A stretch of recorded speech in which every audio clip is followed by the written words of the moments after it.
Good morning, everyone. Good morning, dear students. So, as you all know, we are continuing animal tissues, and under animal tissues, we have started epithelial tissue. So, after completing epithelial tissue, today I'm going to explain you about the types of connective tissue. And connective tissue also we have started, in which we have completed areolar connective tissue and its parts. So today I'm going to explain you about the second type of connective tissue, that is adipose connective tissue. Okay, so please remember again, animal tissues. Under animal tissues, we have completed the first type, that is epithelial connective tissue, and today we are going to understand about the second type. First was epithelial tissue. Second, we are going to understand, that is connective tissue. And under connective tissue, we have already completed the first type, that is areolar connective tissue. And today I'm going to explain you about adipose connective tissue. Okay. So let's understand. Now, dear children, this is adipose connective tissue, and these are the in adipose connective tissue, there are aggregation of fat cells. Aggregation means combination. Okay, so here cells are present in this tissue which are called fat cells, and it is a combination of fat cells under adipose connective tissue. Then cells are rounded or oval. So the shape of the cell is rounded or it may be oval. Okay, it can be round, it can be oval. Then cells contain large fat droplets. Okay, cells contain large fat droplets. Now what is the meaning of this large fat droplets? For example, these are the cells of the adipose connective tissue, and inside these cells, here fat droplets are present in this way. Okay, so these are the fat droplets, which are also known as fat globules. And the cells of adipose connective tissue are known as adipocytes. For example, here this is adipose connective tissue, and in which many cells are present. Okay, which are called adipocytes, and inside the cells fat globules are present, like this. Fat globules are present in this way. Okay, these are fat globules or fat droplets also you can say. Then occurrence, where do it occur? Below skin. It is present below skin and between the internal organs. So we can find it below the skin, plus we can find it between the internal organs. Okay. Then what are the various functions of adipose connective tissue? The first function is prevent body from mechanical shock. Now, what is this mechanical shock here? Now, see, sometime what happens, um, your body, if it is getting any type of shock, like electric shock, so in that case, this adipose connective tissue is going to protect your body. Okay, it just absorb that shock and protect the internal organs. And as you know, it is present just below the skin, so it is absorbing the shock, and then it is protecting the other internal organs which are present inside that. Then fat reservation, and then what it is doing, it is reserving fat. Okay, fat reservation is taking place here. Now what is the meaning of this fat reservation? See, means it is storing fat. Now there are two cases. For example, one thin person is there and another thick person is there. Okay, another thick person is there. So in case of thick person, what happens, the adipose connective tissue is thicker in layer under the skin, and in thin person it is thinner. So what happens in a thick person, this adipose connective tissue is thicker, so that's why in their body fat reservation is more. We know fat storage is more. Okay, and what happens, it is acting as an insulator. So it is acting as an insulator. What does it mean, insulator? Insulator is that kind of thing which is not allowing the body heat to go outside and doesn't allow the outside heat to come in the body. So that's why the the fatty person, they feel less cold. Why? Because the adipose connective tissue is thicker in their body, okay, in comparison to thinner people. So here it is acting like an insulator, and that is why it is a poor conduction of heat and less heat loss from body is taking place here. Okay, poor conduction of heat, it means it is an insulator, as we know, so it is a poor conductor of heat. Okay, poor conductor of heat means like during the summer season it is not allowing the outside heat to enter the body. Okay, and during the winter season it is not allowing the inside heat to go outside the body so that you can feel warm. Okay, you can take the example of polar bear, which are found in cold regions. In case of polar bear also, their skin is very very thick. Why? Because fat layer is present just below the skin. Okay, and what this fat layer is doing, it is acting like an insulator, and it also doesn't allow the body heat to go outside and outside heat to come in the body. Okay, so here also, so that's why it is maintaining the temperature of the body. That's why it is written that temperature regulation. It means the adipose connective tissue is also helping in temperature regulation. Okay, so these are the functions of the adipose connective tissue. So let's read again. See the structure. It is the aggregation of fat cells. It means in this tissue, fat cells are aggregated. Then the shape of the cells, it may be rounded or it may be oval. And the cells contain fat droplets, as I explained you here. For example, this is the tissue, and inside the tissue, the cells are present, and inside the cells, fat droplets are present. Okay. Then occurrence, under the occurrence, they are occurring just below the skin, and they are also present in between the internal organs. Okay, as I explained you here, like they are preventing the mechanical shock. So in between the internal organ they are present, and they are avoiding all these organs from any type of mechanical shock. Okay, and then functions, what are the functions? They are preventing the body from mechanical shock. Then they are reserving fat under the skin, and then they are acting like an insulator, plus they are poor conductor of heat, so they are avoiding the loss of heat from the body. So in this way they are maintaining, they are regulating the temperature of the body.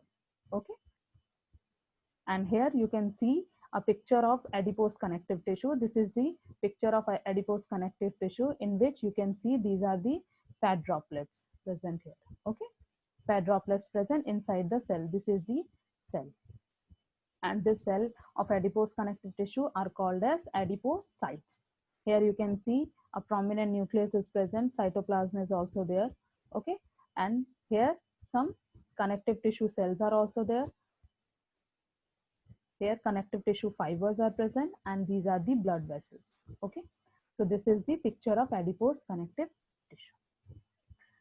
Now come to the third type of connective tissue, that is skeletal connective tissue, which is very very interesting. Okay, skeletal connective tissue. Now children, as I explained you that the first type was areolar connective tissue, second type is adipose connective tissue, and this is the third type called skeletal connective tissue. Now I'm going to tell you a few things in which you have to just imagine. Okay, so what you are going to imagine, just think that you have skin, then you have bones, then you have skin, then you have muscles, then you have bones, and then you have internal organs. Okay, so in this way your complete body is constructed. Fine. First of all, you have the outside of your body, there is skin present, and inside the skin you have muscles. Muscles are holding all the bones. The bones are giving complete framework to your body, and then internal organs are there which are protected by the bones. In this way your complete body is constructed and made.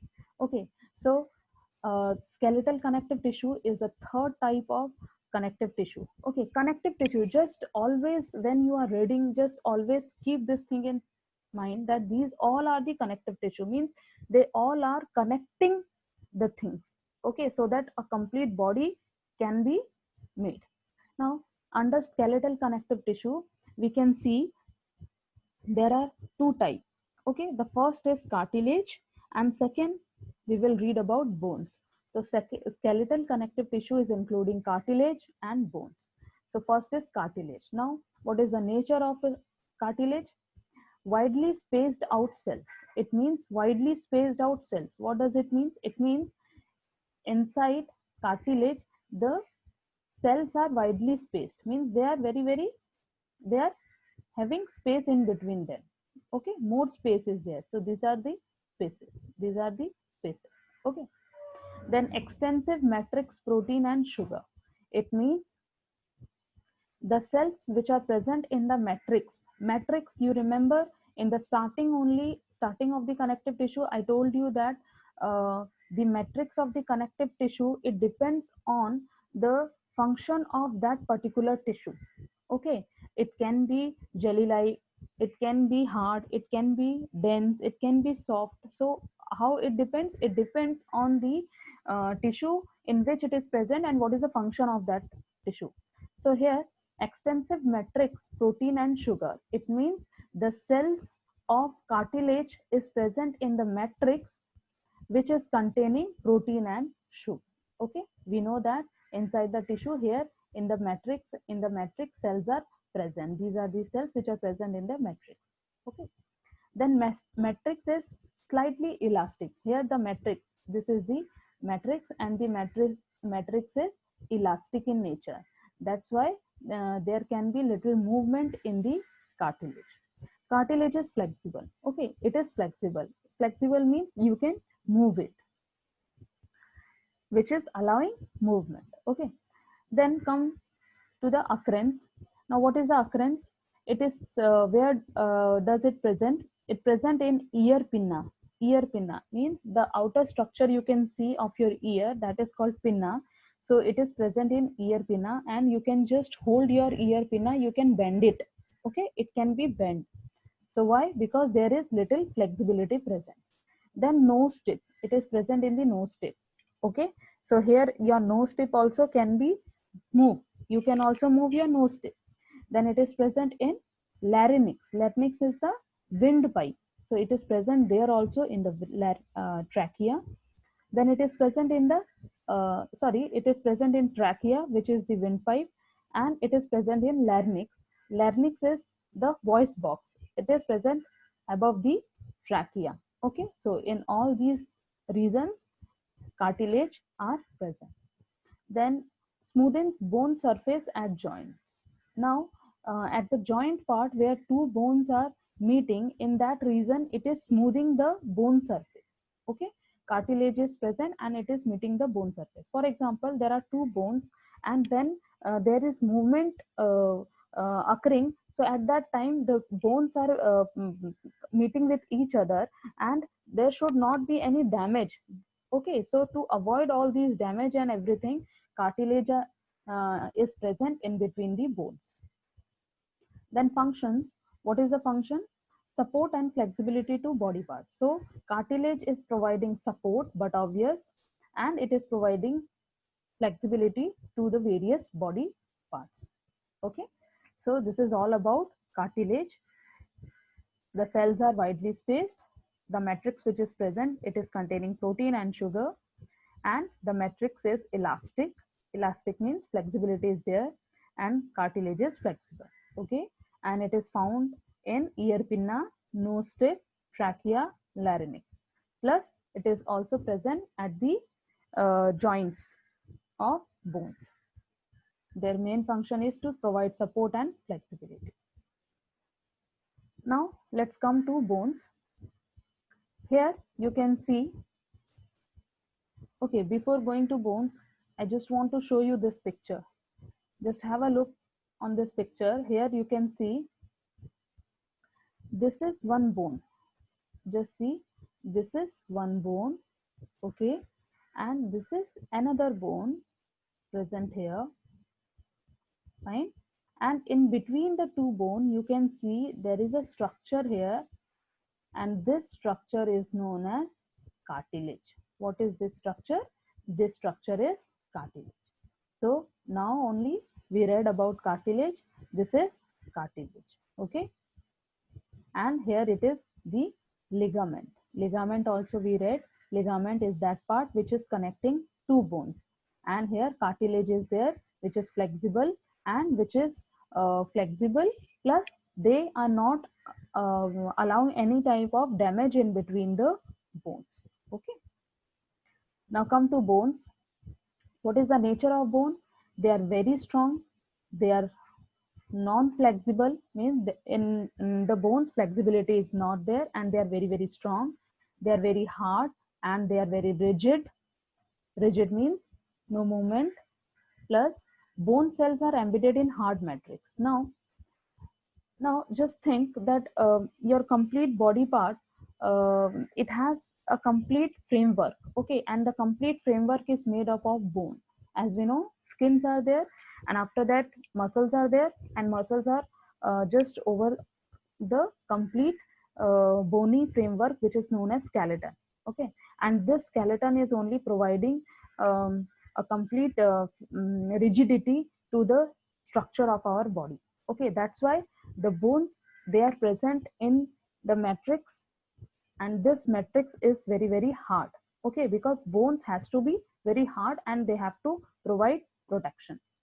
Then matrix is composed of calcium and phosphorus compound. So this matrix is composed of calcium and phosphorus compound, okay. So that's why your mother every time tell you to have milk, okay. Why? Because milk contain calcium, and if you are going to take milk, it is going to strengthen your bones. Plus you have to take also phosphorus rich food like meat and poultry products, then fish, then nuts also you can take, and beans.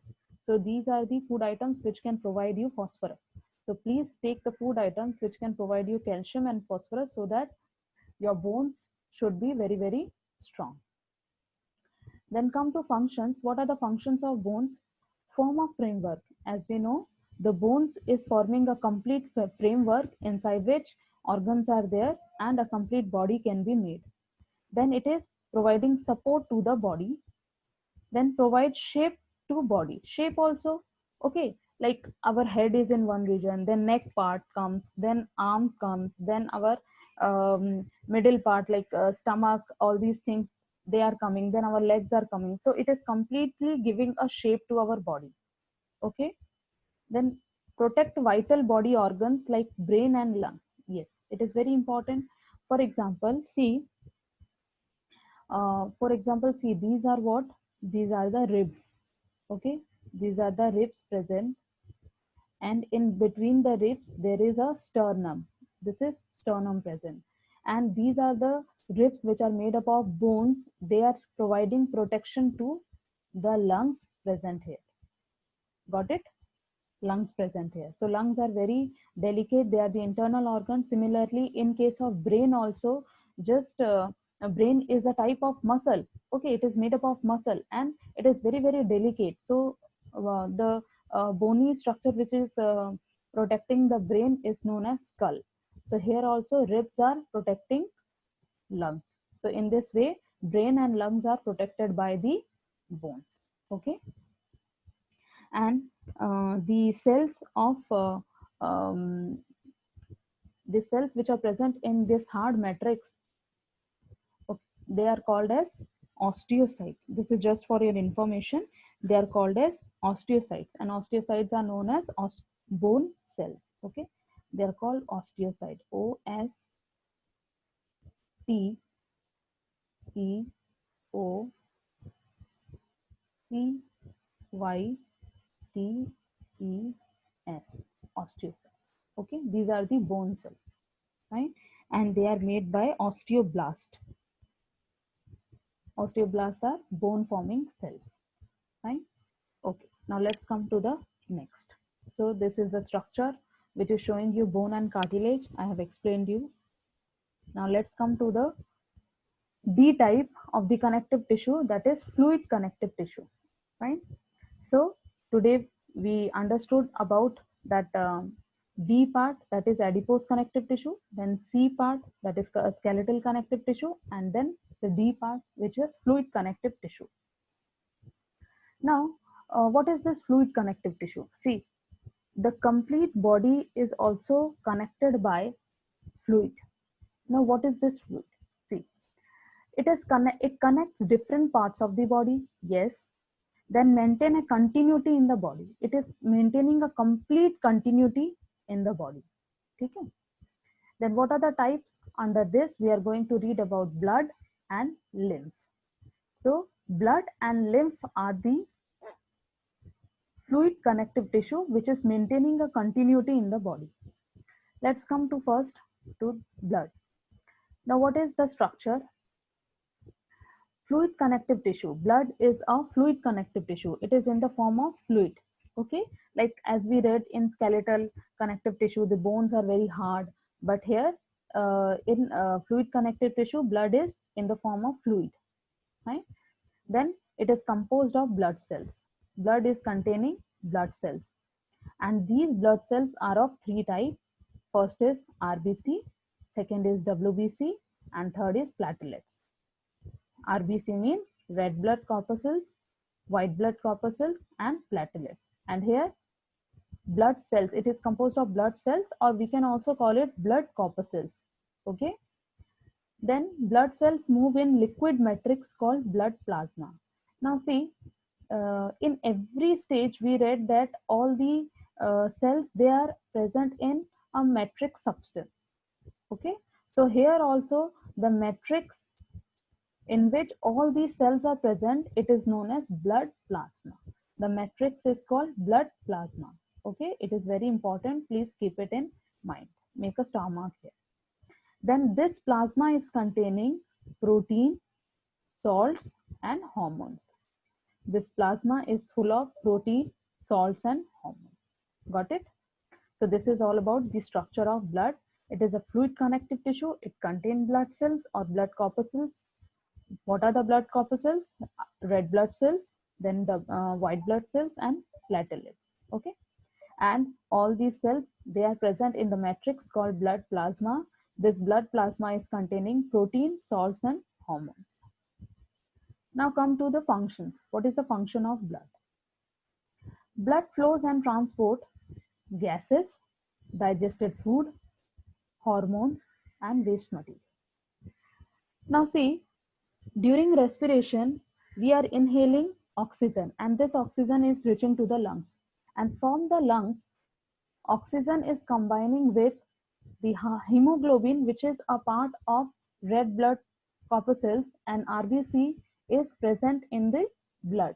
Okay, so it is combining with hemoglobin, and hemoglobin is transporting it to all the cells of the body, because every cells of the body, they need oxygen.